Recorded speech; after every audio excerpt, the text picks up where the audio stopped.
9টি ইউনিয়নে প্রায় 3.5 লক্ষ মানুষের জন্য একটি হাসপাতাল আছে যেটি মাত্র 50 শয্যা বিশিষ্ট, এবং সেই হাসপাতালটা নিজেই একটা রোগীর মতো, কারণ এখানে প্রয়োজনীয় সংখ্যক চিকিৎসক, কর্মচারী, চাহিদা মাফিক ওষুধ, অত্যাধুনিক যন্ত্রপাতি, এই সকল কিছুর সংকট বিদ্যমান। আমাদের এই হাসপাতালটিতে 10 কোটি টাকা ব্যয়ে একটা 6 তলা ভবন নির্মাণের পরিকল্পনা নেওয়া হয়েছিল, কিন্তু 5ই আগস্টের পর ঠিকাদার পালিয়ে গেছে মাননীয় স্পিকার। সো এখন ওই পুরনো দোতলা যে ভবন, যেটি এমনি মানে ভবনটি দেখলেই রোগাক্রান্ত মনে হয়, সেই ভবনটিতেই কাজ চালানো হচ্ছে। জানা গেছে এই হাসপাতালে কনসালটেন্ট সহ চিকিৎসকদের 9টি, নার্সের 6টি, মেডিকেল টেকনোলজিস্টের 2টি, ফিল্ড স্টাফের 15টি, স্বাস্থ্য সহকারী 8টি এবং আদার্স 19টি, প্রেষণে থাকা পদ সহ 64টি পদ শূন্য রয়েছে। হ্যাসেল হয়, একই জমি 3 জনকে দেওয়া হয়, এইটা নিরসন করা। এই যে আপনার মাছ ধরার ক্ষেত্রে যে বিভিন্ন চর লিজ দেওয়া হয়, আমি বলছিলাম এই লিজ প্রথা বন্ধ করা। এখন আবার কিছু কৃষক ঢাকায় গেছে, তারা বলছে নাহলে তো যার গায়ে জোর আছে সে দখল করে খাবে, জোর যার মুল্লুক তার, এরকম একটা অবস্থা। তো সেই ক্ষেত্রে আবার বলছে যে একটা প্রক্রিয়া নেওয়া লাগবে, যে কি প্রক্রিয়া এখানে কাজ করবে। আমরা চাই যে মিনিমাম খরচে মানুষ যেন সুবিধা পায়। এই চর থেকে সরকার কয় টাকা পাবে? এই টাকা সরকারে না হলে কিচ্ছু না। কিন্তু আমাদের মধ্যে আপনারা যারা নেন তারা প্রতিযোগিতা করে কিন্তু বাড়ান। অফিসারের কাছে যাই বলেন স্যার আমার দিলে দেবো 5 লাখ, আরেকজন যাই বলে তারা দিলে দেবে 7 লাখ। তাহলে ওই 1 বছরে যখন 7 লাখ টাকা আপনার দর ওঠে, পরের বছর ওর নিচে নামতে পারে না। ঠিক একইভাবে বাজারের ইজারাগুলো তো আপনার এইভাবে দেখা যায় বাজার থেকে খুব বেশি ইনকাম নাই, কিন্তু একটা সিম্পল বাজার সেইটার 10 লাখ, 20 লাখ, 50 লাখ, 60 লাখ টাকা ইজারা উঠে ফেলছে। এইটা প্রতিযোগিতা করে। আমরা এটা রিভিউ করব যেন এই ইজারাগুলোকে কম মূল্যে নিয়ে আসা যায়। আমাদের সেক্ষেত্রে আপনাদের সহযোগিতা প্রয়োজন। রাজনৈতিকভাবে যারা আছে, ব্যবসায়ী আছে, তারা অনেকে চিন্তা করে বিভিন্ন জনকে ম্যানেজ করে যদি হাটের ডাকটা সে নিতে পারে সে ওটা উসুল করে নেবে, কিন্তু উসুল করে জনগণের উপর দেয়া। তো আপনারা যদি আমার সাথে থাকেন, আমাকে সমর্থন করেন, আমরা পর্যায়ক্রমে এইগুলো বন্ধে কার্যকর পদক্ষেপ নিতে চাই। যেমন আপনারা দেখছেন এই যে হরিদেবপুরের যে খেয়াঘাট, এটা 10 টাকা ভাড়া নিত। আমরা বলছিলাম যে 5 টাকা করে নেওয়ার জন্য।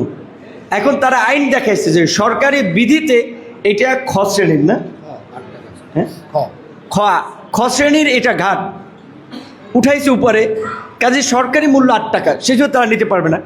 তাহলে এখন আবার নতুন ইজারা দিচ্ছে। আমরা বলছি যে যারা 5 টাকা করে নিতে পারবেন তারা টেন্ডার ড্র করেন, ইজারা নেন।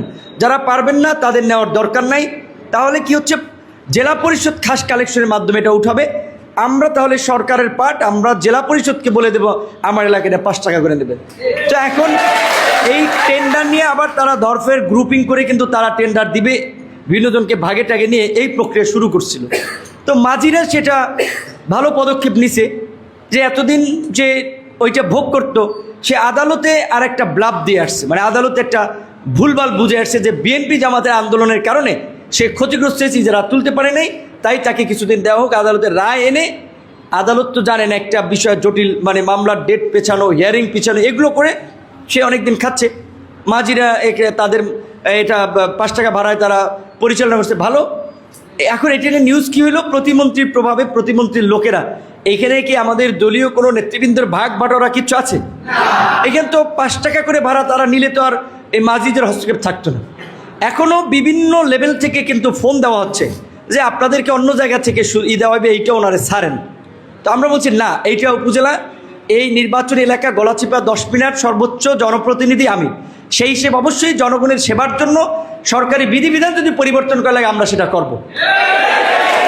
এই জন্য আপনাদেরকে অনুরোধ করব যে আপনারাও একটু ধৈর্য রাখেন, আস্থা রাখেন।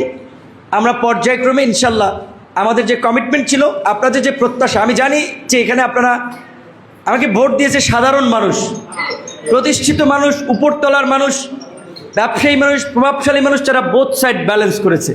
দেখ আমার সেটা নিয়ে বলার নাই, কিন্তু আমি জানি সাধারণ মানুষ আমাকে কেন ভোট দিয়েছে, গরিব মানুষ কেন ভোট দিয়েছে। কারণ তারা বলছে যে সে গরিবের রক্ত চুষে খাবে না, সে সরকারি এই যে বীজ সার, এই 20 কেজি সার কিংবা 5 কেজি বীজ দিলে এইখান থেকে তার লোকেরা 50 টাকা নিবে না। কিংবা রাস্তার একটা টিয়ার কাবিখার একটা রাস্তা 5 লাখ টাকার বরাদ্দ, সেখান থেকে 1 লাখ টাকা এমপির পকেটে নিবে না।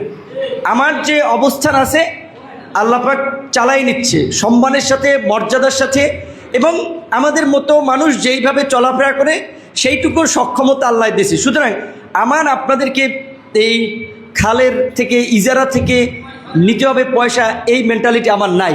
এবং আমি আপনাদেরকে বলছি যে আমি এই আপনাদের এই এলাকা থেকে কোনো উন্নয়ন প্রকল্প থেকে কিংবা আপনাদের বরাদ্দ থেকে 5 পয়সাও আমি ব্যক্তিগতভাবে নেব না। ভোট এবং জুলাই সনদ এটাকে অবজ্ঞা করা কিংবা এক প্রকারের বাইপাস করার যে দুঃসাহস বা চিন্তা, এটা আসলে একটা আওয়ামী ফাঁদ। আমি মনে করি বর্তমান রুলিং পার্টি বা ক্ষমতাসীন সরকার আওয়ামী এই ফাঁদে ইতিমধ্যে পা দিয়েছেন বলে মনে হচ্ছে। কারণ আপনারা জানেন, যখন গণভোটের সিদ্ধান্ত হয় ওই সময় তৎকালীন বিএনপি এর বিরুদ্ধে কোনো বক্তব্য দেন নাই, অবস্থানও নেন নাই, বরঞ্চ তারা এটাকে সাধুবাদ জানিয়েছিলেন। বিশেষ করে আজকের যিনি মাননীয় স্বরাষ্ট্রমন্ত্রী জনাব সালাউদ্দিন আহমেদ, তিনি ওই সময় বলেছিলেন যে গণভোট জনগণের সার্বভৌমত্বের বহিঃপ্রকাশ বা সার্বভৌম রায়, সংসদ সদস্যরা এই রায়কে অবজ্ঞা করা কোনো সুযোগ নেই বা করতে পারবেন না। দ্বিতীয়ত খেয়াল করুন, আজকের যিনি মাননীয় প্রধানমন্ত্রী, তিনিও কিন্তু গণভোটের পক্ষে জোরালো ভূমিকা ওই সময় ব্যক্ত করেছেন এবং নির্বাচনী প্রত্যেকটি জনসভা, মিটিং, মিছিলে তিনি প্রকাশ্যে গণভোটের পক্ষে হাতে ভোট দেওয়ার জন্য জনগণকে বা ভোটারদেরকে উদ্বুদ্ধ করেছেন। তবে যেটা হচ্ছে ভিতরের বাস্তবতা, যারা সারা বাংলাদেশে আওয়ামী ভোটার, মানে আওয়ামী লীগের সবাই তো আর দেশ ছেড়ে পালিয়ে যান নাই বা দেশ থেকে বিতাড়িত হন নাই, ভোটাররা তো আছেন, নেতারা না বিদেশে পালিয়ে গেছেন। এই ভোটাররা বা ভোটারদের বড় একটা অংশ তারা কিন্তু হাতে ভোট দেয় নাই, নাতে গিয়েছে, এবং তাদেরকে ভিতরে ভিতরে এরকম সিগন্যাল দেওয়া হয়েছিল, নির্দেশনা দেওয়া হয়েছিল, তারা যাতে গণভোটের বিরুদ্ধে রায় দেয়, পক্ষে কেউ রায় না দেয়। কারণ এই গণভোট বাস্তবায়ন হলে ভবিষ্যতে আওয়ামী লীগের জন্য কি কি সমস্যা তৈরি হতে পারে, ঝুঁকি তৈরি হতে পারে, সেগুলো তারা অবগত। এই কারণেই মূলত তারা যে কোনো মূল্যে এই গণভোটটাকে ধরেন যে নষ্ট করা, নস্যাৎ করা কিংবা এটা যাতে কার্যকর না হয়, তার যত ধরনের খেলা, ষড়যন্ত্র, কনস্পিরেসি, সবগুলো কিন্তু তারা অ্যাপ্লাই চেষ্টা করেছেন। তারপরেও জনগণের যে গণরায়, এটাকে তারা আটকাতে পারেন নাই। কারণ তাদের ভোটার বা ভোট ব্যাংক এটা তো এখন সীমিত। সুতরাং তাদের এই সীমিত ভোট ব্যাংক দিয়ে জনগণের এই ভূমিধস যে রায় বা